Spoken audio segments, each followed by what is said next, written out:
ಟಿವಿ24 ಕನ್ನಡ ನ್ಯೂಸ್ಗೆ ಸ್ವಾಗತ. ಸಿಎಂ ಸಿದ್ದರಾಮಯ್ಯ ರಾಜೀನಾಮೆಗೆ ಆಗ್ರಹಿಸಿ ಬೆಳಗಾವಿಯ ಚನ್ನಮಾರುತದಲ್ಲಿ ಭಾರತೀಯ ಜನತಾ ಪಕ್ಷದಿಂದ ಬೃಹತ್ ಪ್ರತಿಭಟನೆ ಮಾಡಲಾಗಿದೆ. ಬುಧವಾರ ಭಾರತೀಯ ಜನತಾ ಪಾರ್ಟಿ ಮಹಾನಗರ ಘಟಕ ಹಾಗೂ ಗ್ರಾಮಾಂತರ ಘಟಕದ ವತಿಯಿಂದ ಬೃಹತ್ ಪ್ರತಿಭಟನೆ ಮಾಡಲಾಗಿದೆ. ಮೂಡ ಹಗರಣದಲ್ಲಿ ಸಿದ್ದರಾಮಯ್ಯ ಅವರ ಅರ್ಜಿ ವಜಾವಾಗಿದೆ. ನೈತಿಕ ಹೊಣೆ ಹೊತ್ತು ಸಿದ್ದರಾಮಯ್ಯ ಸಿಎಂ ಸ್ಥಾನಕ್ಕೆ ರಾಜೀನಾಮೆ ಕೊಡಬೇಕು ಅಂತ ಆಗ್ರಹಿಸಿದ ಬಿಜೆಪಿ ಕಾರ್ಯಕರ್ತರು ಬಡವರ ಸೈಟ್ ನುಂಗಿದ ಸಿದ್ದರಾಮಯ್ಯ ರಾಜೀನಾಮೆ ಕೊಡಬೇಕು ಘೋಷಣೆ ಕೂಗಿ ಆಕ್ರೋಶ ಹೊರಹಾಕಿದ್ದಾರೆ.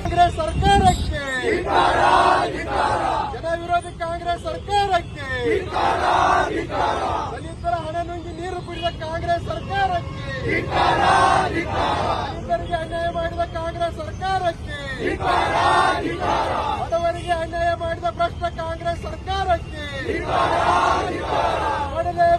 ಕೊಡಲೇಬೇಕು.